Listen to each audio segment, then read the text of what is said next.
ನಾನು ಜಾಸ್ತಿ open up ಆಗಲ್ಲ ಅವ್ರು ಜಾಸ್ತಿ ಎಕ್ಸ್ಪ್ರೆಸ್ ಇದ್ದೀನಿ, ಇಟ್ ಕ್ಯಾನ್ ಬಿ ಎನಿಥಿಂಗ್. ಅಂದ್ರೆ ಇವಾಗ ನಮ್ಗೆ ಯಾವುದೋ ಒಂದು ಚಾಲೆಂಜ್ ಬರುತ್ತೆ, ಅಂದ್ರೆ ಯಾವುದೋ ಒಂದು ಮೊಮೆಂಟ್ ಬರುತ್ತೆ, ನನ್ನ ಒರಿಜಿನಾಲಿಟಿಯಿಂದ ನನ್ನ ತನವನ್ನು ನಾನು ಚೇಂಜ್ ಮಾಡ್ಕೊಳ್ಳೋಕೆ ಏನೋ ಚಾಲೆಂಜ್ ಬರುತ್ತೆ. ಆ ಚಾಲೆಂಜ್ಗೆ ನಾನು ಎಷ್ಟು ಮಟ್ಟಿಗೆ ಇಂಪ್ಯಾಕ್ಟ್ ಮಾಡುತ್ತೆ, ನನ್ನ ಮೇಲೆ ಎಷ್ಟು ಇಂಪ್ಯಾಕ್ಟ್ ಮಾಡುತ್ತೆ ಅನ್ನೋದು ವಿಷಯ ಅಷ್ಟೇನೆ. ಇವಾಗ ನಾನು ವ್ಯಕ್ತಿತ್ವ ಅನ್ನೋದು ಅದ್ರಲ್ಲಿ ಸರಿ ತಪ್ಪಂದು ಯಾವುದೂ ಇಲ್ಲ. Nothing is right, nothing is wrong, very clear. ಅಂದ್ರೆ ನೀವೆಲ್ಲ ಬಂದಿದ್ದೀರಾ, ಶೋ ಗೆಲ್ಬೇಕಂತ ಬಂದಿದ್ದೀರಾ, ಕಪ್ಪು ಗೆಲ್ಬೇಕಂತ ಬಂದಿದ್ದೀರಾ, ಜನರು ಗೆಲ್ಬೇಕಂತ ಬಂದಿದ್ದೀರಾ. ಇದು ಮಧ್ಯೆ ನಾನು ನಿಮ್ಮನ್ನ ಡಿಸ್ಟರ್ಬ್ ಮಾಡಕ್ಕೆ ನಾನು ದುಡ್ಡು ಕೊಡ್ತೀನಿ. ದುಡ್ಡು ಅವಶ್ಯಕತೆ ಇದೆ ನನಗೆ. ಇದು ನಾನು ಗೆಲ್ಲುವುದಕ್ಕಿಂತ ದುಡ್ಡು ಅವಶ್ಯಕತೆ ಇದೆ. May be I can divert my self, ನಾನು ಚೇಂಜ್ ಮಾಡ್ಕೋತೀನಿ ಅಂತ ನೀವು ಈ ಡಿಸಿಷನ್ ತಗೋತೀರಾ? ಇಲ್ಲ, ದುಡ್ಡು ಎಷ್ಟು ಕೊಟ್ಟರು ಪರವಾಗಿಲ್ಲ, ನಾನೊಂದು ಗೋಲ್ ಇಟ್ಕೊಂಡು ಬಂದಿದ್ದೀನಿ, ಅಲ್ಲಿಗೆ ಹೋಗ್ತೀನಿ ಅನ್ನೋದು ನೀವು ಡೈವರ್ಟ್ ಆಗ್ತೇ ಹೋಗ್ತೀರಾ. ಅಷ್ಟೇ ಕ್ವಶನ್ ಇದ್ದಿತ್ತು. ದೇ ಚೂಸನ್ ಲೈಕ್ ದುಡ್ಡು ಅಷ್ಟು ಇಂಪಾರ್ಟೆಂಟ್ ಇಲ್ಲ, ದುಡ್ಡು ಅವಶ್ಯಕತೆ ಇದೆ, ಬಟ್ ಮೋರ್ ದನ್ ದಿಸ್ ಅದಷ್ಟು ಕಂಪೇರ್ ಮಾಡಿದಾಗ ಅದಕ್ಕೆ ದೊಡ್ಡದಲ್ಲ ಅಂತ ಅವ್ರು ಡಿಸೈನ್ ಮಾಡಿದ್ರು. That's a question with road. ಅದು ನಮ್ದು ಯಾವ್ದು ಕನ್ವಿಕ್ಷನ್ ಯಾವುದೂ ಅಲ್ಲ, ಇದು ಸರಿನಾ ತಪ್ಪದ ಏನೂ ಅಲ್ಲ. ಒಂದು ಕ್ವಶನ್ ಕೇಳಿದ್ವಿ, ನೀವು ಏನ್ ಗುರಿ ಇಟ್ಕೊಂಡು ಬಂದಿರಲ್ಲ ಅದಕ್ಕೆ ನೀವು ಸ್ಟಿಕ್ ಆನ್ ಆಗ್ತೀರಾ, are you going to divert yourself. It's format ಅಂತ ಏನೂ ಇಲ್ಲ ಮ್ಯಾಮ್. ಅಂದ್ರೆ ಇವಾಗ ಬಿಗ್ ಬಾಸ್ ಅಲ್ಲಿ ಇದೇ ಫಾರ್ಮೆಟ್ ಅಂತ ಏನೂ ಇಲ್ಲ, ಅದಕ್ಕೆ ಬೇಸಿಕ್ ರೂಲ್ಸ್ ಒಂದಿರುತ್ತೆ. ಅಂದ್ರೆ ಇದೆಲ್ಲ ಮಾಡಬಾರ್ದು ಅಂತ ಒಂದು ರೂಲ್ಸ್ ಇರುತ್ತೆ. ಫಾರ್ ಎಕ್ಸಾಂಪಲ್, ಫೋನ್ ಯೂಸ್ ಮಾಡಂಗಿಲ್ಲ, ಆಚೆ ಹೋಗಂಗಿಲ್ಲ ಅನ್ನೋ ತರ ಒಂದು ಬೇಸಿಕ್ ಆಗಿ ಒಂದು ಕೋರ್ ಫಾರ್ಮೆಟ್ಸ್, ಒಂದು ಕೋರ್ ರೂಲ್ಸ್ ಇರುತ್ತೆ.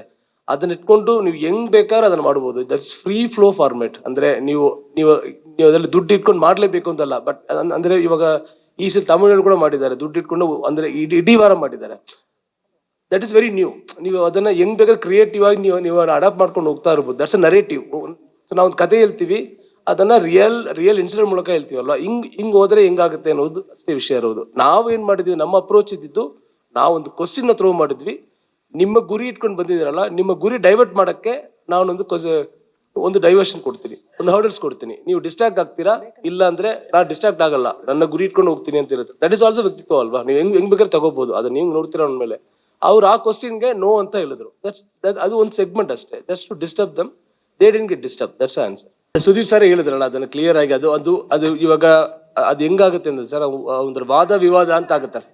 ಅದು ಎಲ್ಲಾ ಸೀಸನ್ ಬರುತ್ತೆ ಅಲ್ಲ, ಎಲ್ಲಾ ಸೀಸನ್ ಯಾರೋ ಒಬ್ರು ಕಲಸ್ಕೊಂಡ ಕೆಲಸ ಮಾಡೋರು ಯಾರೊಬ್ರು ಬರ್ತಾರೆ, ಅವ್ರಿಗೆಲ್ಲ ಇದೇ ತರ ನ್ಯೂಸ್ ಬಂದೇ ಬರುತ್ತೆ. ಕಲಸ್ಕೊಂಡ ಇವ್ರನ್ನೇ ಗೆಲ್ಸುತ್ತೆ.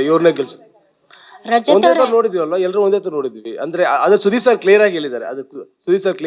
ಅದರಲ್ಲಿ ದೊಡ್ಡ ಜಗಳ ಆದ್ರೆ ರಜತ್ ಅವರು ಅವ್ರಿಗೂ ಸೇರಿ ಆಚೆ ಬಂದಿರೋರು ಹೇಳ್ತಾರೆ. ಅದು ಒಂದು ಅದು ಅಂದ್ರೆ ನೀವು ಯಾರು ಬೇಕಾದ್ರೂ ಪ್ಲೇಸ್ ಮಾಡ್ಬೋದು. ಹನುಮಂತ ಜಾಗದಲ್ಲಿ ಬೇರೆ ಯಾರು ಬೇಕಾದ್ರೂ ಪ್ಲೇಸ್ ಮಾಡ್ಬೋದು. ನೀವು ಯಾರನ್ನ ಪ್ಲೇಸ್ ಮಾಡ್ತಿರೋ ಅವ್ರ ವ್ಯಕ್ತಿತ್ವ ಮೇಲೆ ಆ ಒಂದು ಇನ್ಸಿಡೆಂಟ್ ದೊಡ್ಡದಾಗುತ್ತೆ, ಅಷ್ಟೇ ವಿಷಯ. ಹಂಗಂತ ಅಂದ್ರೆ ಇವಾಗ ಕಾಂಟ್ರವರ್ಸಿ ಪೀಪಲ್ ಅಂದ್ರೆ ಇವ್ರು ಏನ್ ಕಾಂಟ್ರವರ್ಸಿ ಮಾಡ್ಕೊಂಡಿದ್ರೆ ಗೊತ್ತಿಲ್ಲ ನನಗೆ. ಖ್ಯಾತಿ ಕುಖ್ಯಾತಿ ಅಂತ ಇರುತ್ತಲ್ಲ ಸರ್, ಕುಖ್ಯಾತಿ ಆದವ್ರನ್ನ ಯಾಕೆ ಕರಿತೀರಾ ಅಂತ ಅಷ್ಟೇ ಸರ್. ಖ್ಯಾತಿ ಕುಖ್ಯಾತಿ ಅಷ್ಟೇ.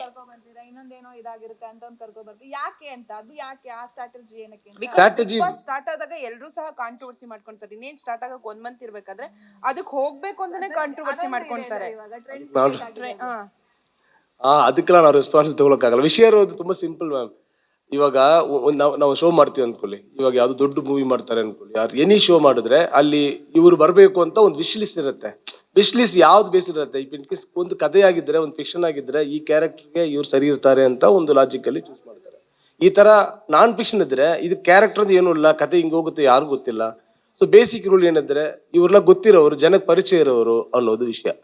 ಅದು ಒಳ್ಳೆ ರೀತಿನ ಕೆಟ್ಟ ರೀತಿನ ಹಂಗೇನು ಇಲ್ಲ ವಿಷಯ ಇರೋದು. ಇವಾಗ ಫಾರ್ ಎಕ್ಸಾಂಪಲ್ ಯಾರೊಬ್ರು ಇರ್ತಾರೆ, ಇವ್ರು ಕೆಟ್ಟವ್ರಂತ ಹೆಸರಾಗಿರುತ್ತೆ, ಬಟ್ ಹೂ ನೋಸ್ ಅದಾದ್ಮೇಲೆ ಕೊನೆದಾಗ ಅವರೇನಲ್ಲ ಅಂದ್ರೆ ಒಳ್ಳೆಯವರು ಅಂತ ಡಿಸೈಡ್ ಆಗುತ್ತೆ. ನಮ್ಗೆ ಒಳ್ಳೆಯವರು ಕೆಟ್ಟವರು ಅಂತ ಒಂದು ಪ್ರಾಸೆಸ್ ಅಲ್ಲಿ, ಯಾವುದೋ ಒಂದು ಪ್ರಾಸೆಸ್ ಮಧ್ಯದಲ್ಲೇ ಇವ್ರು ಒಳ್ಳೆಯವರು ಕೆಟ್ಟವರು ಅಂತ ಹೆಂಗ್ ಡಿಸೈಡ್ ಆಗ್ತಾರೆ. ಯಾವುದೋ ಒಂದು ಪೀರಿಯಡ್ ಬರಬೇಕು, ಅದಾದ್ಮೇಲೆ ಗೊತ್ತಾಗ್ಬೇಕು. ಹಂಗೇನೆ ಅಂದ್ರೆ ಅವ್ರ ಫೇಮ್ ಇರ್ತಾರೆ, ಅವ್ರು ಟಾಕ್ ಆಫ್ ದ ಟೌನ್ ಆಗಿರ್ಗೆ ಅಂದ್ರೆ ಯಾವುದೋ ಒಂದು ರೀತಿ, ಯಾವುದೋ ವಿಷಯದಲ್ಲಿ ಯಾವುದೋ ಒಂದು ಎಲ್ರು ಗೊತ್ತಿರೋ ಫೇಸ್ ಆಗಿರುತ್ತೆ, ಅವರಲ್ಲಿ ಒಳಗೆ ಬರ್ತಾರೆ. ಅದರಲ್ಲಿ ಅವ್ರಿಗೆ ಒಳ್ಳೆ ವ್ಯಕ್ತಿತ್ವ ಇದ್ದು, if is a good entertainer, ಅವ್ರು ಒಳ್ಳೆ ಎಲ್ರಿಗೂ ಇಷ್ಟಪಡೋ ಒಂದು ಕ್ಯಾರೆಕ್ಟರ್ ಆಗಿದ್ರೆ ಅವ್ರ ಶೋ ಗೆಲುವು ತನಕ ಹೋಗ್ಬೋದು, ಇಲ್ಲ ಅಂದ್ರೆ ಆಚೆ ಹೋಗ್ತಾರೆ. ಇಲ್ಲಿಗೆ ಇವ್ರು ಬರಬಾರ್ದು ಅನ್ನೋದು ಯಾವ್ದು ರೂಲ್ ಇಲ್ಲ. ಯಾರು ಬೇಕಾದ್ರೂ ಬರ್ಬೋದು. ಯಾರು ಜನರಿಗೆ ಇಷ್ಟ ಆಗ್ತಾರೋ ಅವ್ರ ಶೋ ಕೊನೆ ತನಕ ಕಂಟಿನ್ಯೂ ಆಗ್ತಾರೆ. ಇಷ್ಟ ಆಗದೆ ಇರೋರು ಬಿಗಿನಿಂಗ್ ಅಲ್ಲೇ ಹೋಗ್ತಾರೆ, ಅಷ್ಟೇ ವಿಷಯ.